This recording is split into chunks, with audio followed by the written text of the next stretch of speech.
In this video, I want to go over what we can realistically expect from the version 6.3 special program. This isn't about wild leaks or locking expectations. It's about patterns, structure, and how Hoyoverse usually builds major updates. We'll start with the livestream timing, then talk about the new promotional poster and what it may be trying to communicate. After that, we'll move into the new characters, how their kits appear to function, and what that could mean for team building. From there, we'll look at banner structure, lantern Rite, and the other content players are expecting in this version. Before we begin, a quick note. If you're planning ahead for upcoming banners, lootbar.gg works the same way as the in-game top-up system but at a lower cost. You select your pack, enter your UID and server, and the Genesis crystals are delivered safely and quickly. New users can get additional discounts, and returning users can still use coupons. The link is in the description. Now let's start with the special program itself. The version 6.3 livestream is scheduled for January 2nd, and it will air at the same time across all regions. What stands out is that the stream is set earlier than usual. In the past, this timing has typically been used when the broadcast is tied to an in-person event or festival. That alone suggests this version is being positioned as something more important than a routine patch. As with every special program, there should be 3 limited-time redeem codes, worth around 300 Primogems total. These codes usually expire shortly after the stream ends, so it's best to claim them as soon as they're released. Now let's move on to the promotional poster, because this is where a lot of discussion started.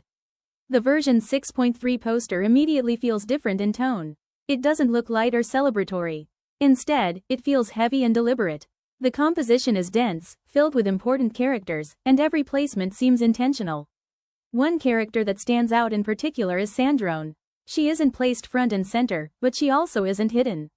Her position feels distant and emotionally closed off. She doesn't appear to be interacting with anyone else in the image, and her gaze doesn't connect with other characters. In past promotional art, this kind of framing is often used for characters whose role is more indirect, internal, or consequential rather than openly confrontational. Her presence feels important, but unresolved. That alone has led many players to believe her role in this version may involve difficult decisions or outcomes that affect others without being immediately visible. Another major point of discussion is the positioning of Aether and Colombina. They aren't simply placed close together for balance. Their positions feel mirrored across the composition, almost as if the image is asking the viewer to compare them. What's interesting is that neither character fully dominates the scene. Their placement creates tension rather than clarity. It doesn't read as a simple hero versus antagonist setup. Instead, it feels more like 2 parallel paths moving toward the same turning point. This type of visual framing is often used when a story focuses on choices, consequences, or reflection rather than direct conflict. Taken together, Sandrone's distant framing and the mirrored placement of Aether and Colombina give the poster a serious tone. It feels like the story is shifting toward character-driven moments rather than spectacle alone. Moving on to the characters themselves, version 6.3 appears to focus on 3 additions that players have been waiting for: Colombina, Zibai, and Illuga. What connects all 3 is a clear push toward reaction-focused gameplay, especially involving Hydro and Geo, rather than traditional stat-only roles. Starting with Colombina, she is expected to be a Hydro catalyst that sits between support and sub-DPS. Her kit appears to revolve around a persistent Hydro field created by her skill. This field follows the active character, applies Hydro over time, and builds a special resource whenever reactions are triggered. Once enough of that resource is built, she performs a follow-up attack that adapts based on the reaction type the team triggers most often. Her burst creates a larger area that boosts lunar-style reaction damage for the entire team, becoming stronger the more consistently those reactions are maintained. Her passives support this loop by improving follow-up damage and scaling part of her kit with HP. Her constellations seem focused on extending uptime and smoothing rotations, rather than changing her core playstyle. In practice, Colombina looks like an off-field Hydro enabler that rewards steady, well-timed reactions instead of chaotic setups. Next is Zibai. Zibai appears to be a Geo sword DPS, but with a very different identity compared to older Geo characters. Her skill places her into an empowered state where her attacks convert to Geo damage and build a resource used for stronger follow-up hits. Her burst looks like a heavy Geo damage sequence, with part of that damage counting as lunar crystallize output. This gives her a reaction-leaning role rather than a pure stat-stacking one. Her passives allow her to benefit from both defense and elemental mastery, which is unusual for Geo characters and directly ties her damage to reaction gameplay. Her constellations appear to extend her empowered state and improve damage consistency. In gameplay terms, Zibai feels like a frontline Geo DPS built around timing and resource management, not passive shielding.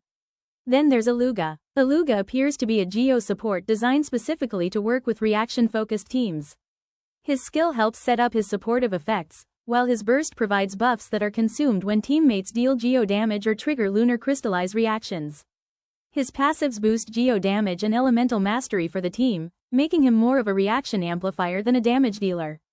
His constellations seem to improve buff uptime and reaction strength. Taken together, these three characters clearly point toward the same design direction. Version 6.3 looks like it's pushing Geo and Hydro toward a more interactive, reaction-driven identity. When it comes to banners, the general expectation is that Colombina appears in Phase 1, likely paired with Neuvillette. Phase 2 then shifts focus towards Zibai, which lines up well with Rite, since that event usually takes place in the second half of a version. Rite has always been one of the largest events in the game. In past years, it has included premium skins, free skins, generous rewards, and sometimes even a free leeway 4-star character. Finally, there are the artifact sets. 2 new sets appear to support the same reaction-focused direction. One looks aimed at off-field reaction scaling, while the other rewards consistent offensive presence over time. Artifacts often reveal design intent early, and here they reinforce the same idea we've seen throughout this update. Version 6.3 doesn't feel like a simple content drop. It feels like a shift in direction, both mechanically and narratively, especially for Geo and Hydro. If you want more breakdowns like this as we get closer to release, consider subscribing. And let me know in the comments how you feel about Geo moving toward a more reaction-focused playstyle, and what you think the poster is really trying to say. See you guys in next video.